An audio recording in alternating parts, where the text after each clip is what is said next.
भाई साहब, मैच में अंपायर जो है ना एक महत्वपूर्ण रोल अदा करता है। अंपायर का एक डिसीजन जो है ना मैच के ऊपर बहुत बड़ा इंपैक्ट पैदा कर देता है। एक डिसीजन की वजह से मतलब किसी खिलाड़ी का करियर बन सकता है, किसी खिलाड़ी का करियर बिगड़ सकता है।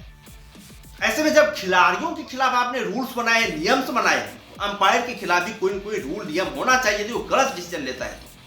कल के मैच में एक बार फिर से उसी तरह का एक कंट्रोवर्शियल डिसीजन जो है वो सुमन गिल का होता हुआ दिखाई दिया। जब सुमन गिल रनआउट हुए तो उस पर एक भयंकर विवाद खड़ा हो गया। क्या सुमन गिल रनआउट थे या फिर नहीं थे? आप लोग यदि क्रिकेट की भाषा में कहें तो सुमन गिल रनआउट थे, लेकिन रूल्स के अकॉर्डिंग यदि हम लोग कहें तो रूल्स के अकॉर्डिंग सुमन गिल रनआउट नहीं थे। मतलब एक बहुत ही भयंकर दो पेच वाला जो था वो मामला था। अंपायर ने सुमन गिल को आउट दे दिया और उसके बाद से जो विवाद खड़ा हुआ, सुमन गिल बहुत ही असंतुष्ट थे। अंपायर से लगभग भिड़ने के लिए वो चले गए थे और दोनों की तीखी नोकझोंक भी हुई कि भाई साहब कैसे हम आउट, आप किस तरीके से आपको आउट दे दिए। बात होती क्या है कि 13वां ओवर चल रहा था, सुमन गिल बल्लेबाजी कर रहे थे, वो रन ले रहे थे। रन लेने के टाइम पे थ्रो आता है। थ्रो जब आता है तो गेंद विकेट पे जाकर के लगती है, लेकिन विकेट का बेल्स जो है वो नहीं गिरता है। जब विकेट के ऊपर गेंद लगी थी तो सुमन गिल का बल्ला जो था वो क्रीज से बाहर था, लेकिन बेल्स नहीं गिरती। फिर बाद में होता क्या है, जब गेंद हाथ से थोड़ा सा बाहर छिटक करके जाती है तो वहां पर जब सुमन गिल क्रीज में पहुंच गए तो फिर जो है वो मतलब हेनरी क्लासन का हमें लगता है हाथ जो है, ग्लव्स जो है वो विकेट पे लग गया और बेल्स जो है वो मतलब उछल कर गिर गई। जब बेल्स उछल कर गिरी तो ये पूरी तरीके से मतलब कैमरे पे क्लियर नहीं हो पाया कि मतलब कि हेनरी क्लासन का हाथ लगा है या फिर कैसे बेल्स गिरा, ये क्लियर नहीं हो पाया, ये टेक्नोलॉजी कैच नहीं कर पाई।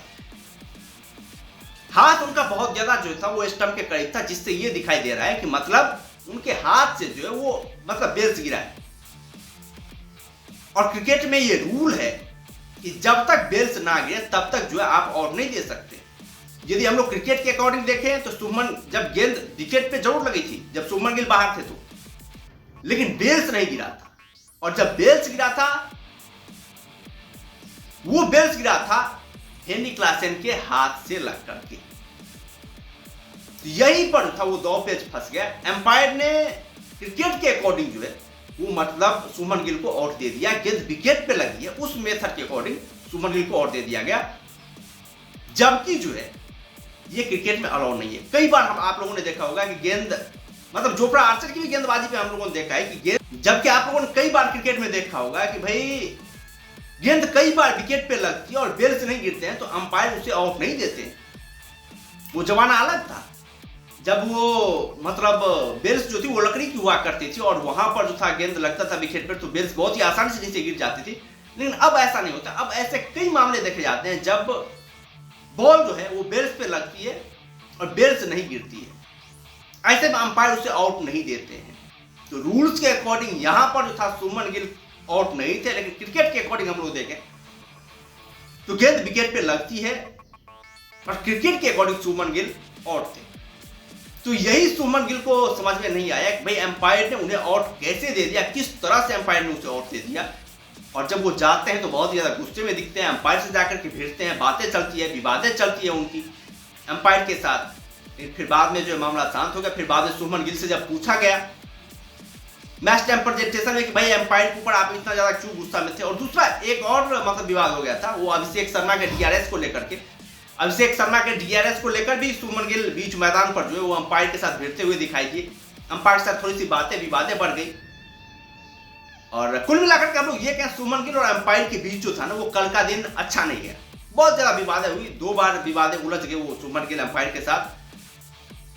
अभिषेक शर्मा के साथ हो गया क्या कि भाई वो अंपायर कॉल पे जो है ना अभिषेक शर्मा बच जाते हैं, उसको लेकर भी सुमन गिल अंपायर के साथ थोड़ी बहुत बहसबाजी करते हुए दिखाई देते हैं। फिर मैच के बाद में जब उनसे पूछा गया कि भाई आज आप जो है अंपायर से इतनी ज्यादा क्यों उलझे, उस पर सुमन गिल का कहना था कि भाई देखो आप जब मैच में आप 100% कमिटमेंट देते हैं तो हो जाता है कभी कभी आपकी भावनाएं जब आपके खिलाफ जाता है डिसीजन तो आपकी भावनाएं आहत हो जाती है। तो मेरा कोई वो मकसद नहीं था अंपायर से लड़ने झगड़ने का, इसीलिए जो है मतलब थोड़ा सा जो एग्रेशन हो जाता है मैदान पर दिखाया जाता है। हर एक खिलाड़ी जो है उस तरह के जोश में आ जाते हैं और जोश में जो है इस तरह के माहौल आप लोगों को देखने को मिल जाते हैं। तो हमारा कोई वो मकसद नहीं था कि भाई लड़ाई करने का या फिर झगड़ने का हमारा ऐसा मकसद नहीं था। ये सुमन गिल का कहना था। मैच खत्म होने के बाद जब उनसे मैच टाइम प्रेजेंटेशन में उनसे अंपायर के साथ जो विवाद हुए थे मैदान में, उसको लेकर जब प्रश्न पूछे गए, सुमन गिल का इस तरह का स्टेटमेंट। क्या आप लोग क्या कहना है, सुमन गिल और अंपायर के बीच जो बहस हुई या फिर सुमन गिल का जो रनआउट हुआ, क्या वो रनआउट एक्चुअल में जो रनआउट था या फिर रनआउट नहीं था? आप लोग अपना राय जो कमेंट बॉक्स में दे सकते हैं।